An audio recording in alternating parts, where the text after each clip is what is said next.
રાજ્યના ખેડૂતોને મોટો ફટકો પડ્યો છે, કારણ કે ટેકાના ભાવે તુવેર વેચવા માટે રજીસ્ટ્રેશન કરાવનારા 10,000 ખેડૂતોના રજીસ્ટ્રેશન રદ થતાં ખળભળાટ મચી ગયો છે. રજીસ્ટ્રેશન રદ થવા પાછળનું કારણ સરકાર દ્વારા સેટેલાઇટથી થયેલ પાક સર્વે હોવાનો દાવો કરાઈ રહ્યો છે. કિસાન સંઘે જણાવ્યું કે રજીસ્ટ્રેશન રદ થવા પાછળ સરકારે એવું જણાવ્યું છે કે સેટેલાઇટ પાક સર્વેમાં જે ખેડૂતના ખેતરમાં તુવેરનું વાવેતર નથી એવા ખેડૂતોની નોંધણી રદ થઈ છે. આ તરફ કોંગ્રેસ કિસાન સેલના પ્રમુખ પાલ આંબલિયાએ પ્રહાર કરતા કહ્યું કે ધૂળ ચહેરા પર છે, પરંતુ સરકાર દર વર્ષે અરીસો સાફ કરવા જાય છે. રજીસ્ટ્રેશન રદ થવા પાછળનું મૂળ જમીન માપણીમાં જે તે સમયે થયેલી ભૂલ કારણભૂત હોવાનો દાવો આંબલિયાએ કર્યો. 10,000થી વધુ ખેડૂતોનું રજીસ્ટ્રેશન રદ થતાં તેઓ પર પડતા પર પાટું જેવો ઘાટ ઘડાયો.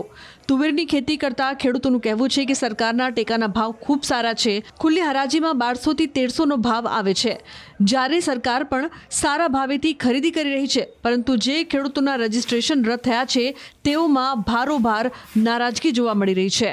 ખેડૂતોએ ફરી રજીસ્ટ્રેશન કરાવવાની માંગ કરી છે. હાલ જૂનાગઢ જિલ્લામાં તુવેરનું પુષ્કળ વાવેતર થયું છે, ત્યારે ભારતીય કિસાન સંઘ દ્વારા રાજ્યના મુખ્યમંત્રીને પત્ર લખી જે ખેડૂતોના રજીસ્ટ્રેશન રદ થયા છે તેને ફરી રજીસ્ટર કરવાની માંગ કરી છે, અને જો ખેડૂતોના હિતમાં નિર્ણય નહીં આવે તો આંદોલનની ચીમકી ઉચ્ચારી છે.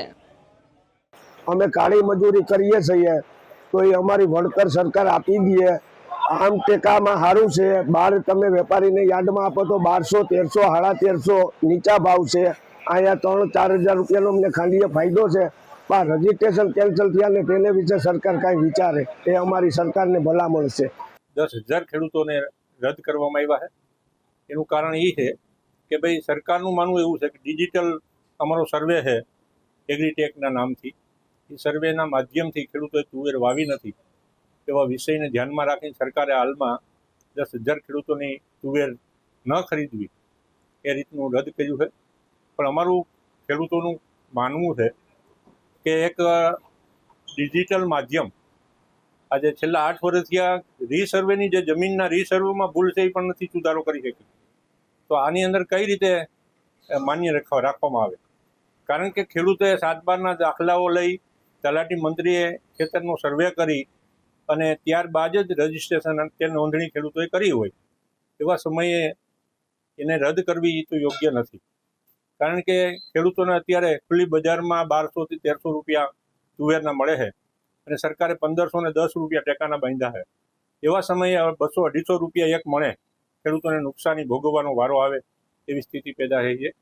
કારણ કે ખેડૂતોની પરિસ્થિતિ ખૂબ નાજુક છે, ખર્ચા બહુ વધી ગયા છે અને એની સામે ગયા વર્ષે 2,000 રૂપિયામાં તુવેર આ સમયે વેચાતી હતી. એ ખેડૂતોને આજે 1200-1300માં તુવેર વેચવી પડે એવી સ્થિતિ પેદા થઈ. એટલે ખેડૂતોને ખૂબ મુશ્કેલી છે.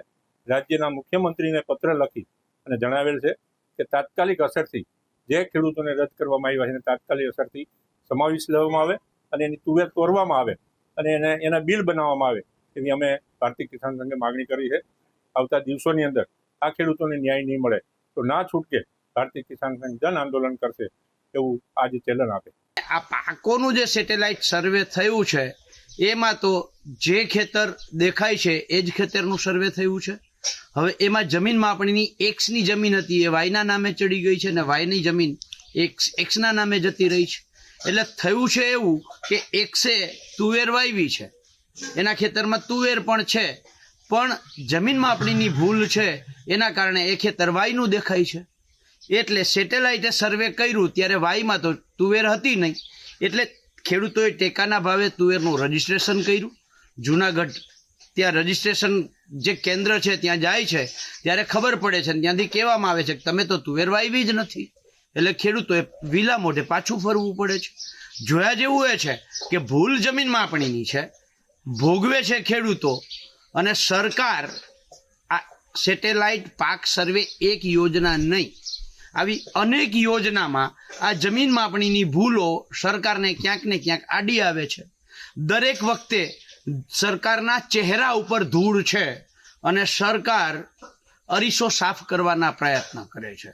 જે ખેડૂતોને તુવેર લઈને પરત જવું પડ્યું છે એના કોઈ વાંક વગર, માત્ર ને માત્ર જમીન માપણીની ભૂલના કારણે, ત્યારે સરકારશ્રીને એક નમ્ર અરજ છે કે પહેલાં તો આ જેટલા ખેડૂતોને પરત મોકલા છે એમની તુવેર ખરીદવામાં આવે અને નંબર 2, આવા ત્રીજા, ચોથા, પાંચમા, સાતમા પ્રોજેક્ટમાં ક્યાંક જમીન માપણી બાધા બને એની પહેલા જમીન માપણી રદ કરો.